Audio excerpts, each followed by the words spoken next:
नमामि शम्भुं पुरुषं पुराण नमामि सर्वज्ञमपारभावं नमामि रुद्रं प्रभुमक्षयन्तं नमामि शर्वं शिरसा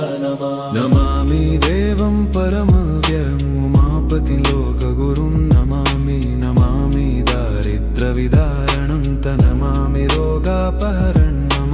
नमामि कल्याणमचिन्त्यरूपं नमामि विश्वोद्भबीजरूपं नमामि विश्वस्थितिकारणं नमामि संहारकरं नमामि गौरीप्रियमव्ययं तं नमामि नित्यं क्षरमक्षरं तं नमामि चिद्रूपममेयभावं त्रिलोचनं तं शिरसा नमामि कारुण्यकरं भवस्य भयङ्करं वापि सदा नमामि दातारं दीप्सितान नमामि नमामि वेदत्रयलोचनं तं नमामि मूर्तित्रयवर्जितं तं नमामि पुण्यं सदसद्व्यातितं नमामि तं पापहरं नमामि विश्वसहितेररद्द नमामि रूपाणि बहुनि धत्ते यो विश्वगोप्ता सदसत्प्रणेत नमामि तं विश्वपतिं नमामि यज्ञेश्वरं सम्प्रति हव्यकव्यं तथागतिं लोकसदाशिवो यः आराधितो यश्च ददाति सर्वा नमामि दानप्रियमिष्टदेवं नमामि सोमेश्वरं स्वतन्त्रम् उमापतिं तं विजयं नमामि विघ्नेश्वरनन्दिनाथं पुत्रप्रियं तं शिरसा नमामि देवं भवदुःखशोकविनाशनं चन्द्रधरं नमामि गङ्गाधरमीशमीड्यमुमाधगं देववरं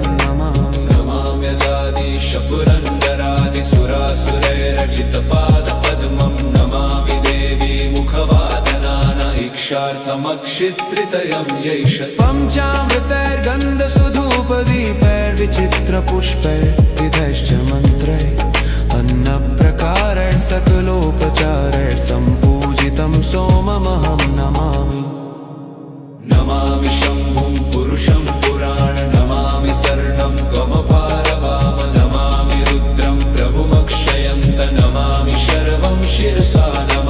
नमामि देवं परमव्ययम् उमापतिं लोकगुरुं नमामि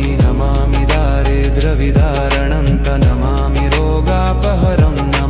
नमामि कल्याणमचिन्त्यरूपं नमामि विश्वोद्भबीजरूपं नमामि विश्वस्थितिकारणं नमामि संहारकरं नमामि गौरीप्रियमव्ययं नमामि नित्यं क्षरमक्षरं नमामि चिद्रूपममेयभावं त्रिलोचनं तं शिरसा नमामि यज्ञेश्वरं सम्प्रति हव्यकव्यं तथागतिं लोकसदाशिवो यः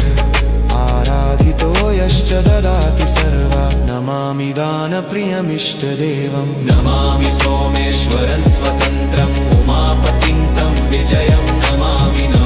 विघ्नेश्वरनन्दिनाथं पुत्रप्रियं तं शिरसा नमामि देवं वरदुःखशोकविनाशनं चन्द्रधरं नमामि गङ्गाधरमीशमीड्यमुमाददं देववरं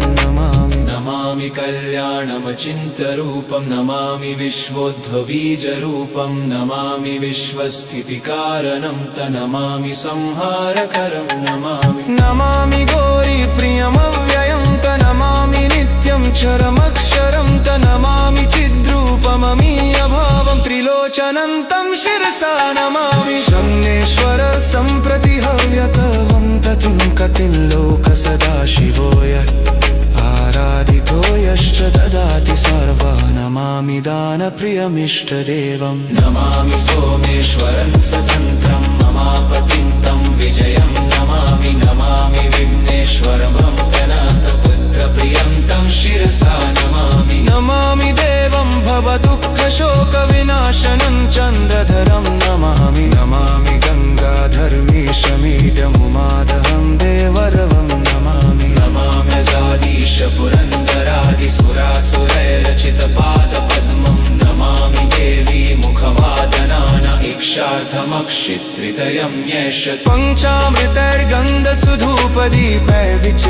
पञ्चामृतैर्गन्धसुधूपदीपैर्विचित्रपुष्पैर्विधैश्च मन्त्रैः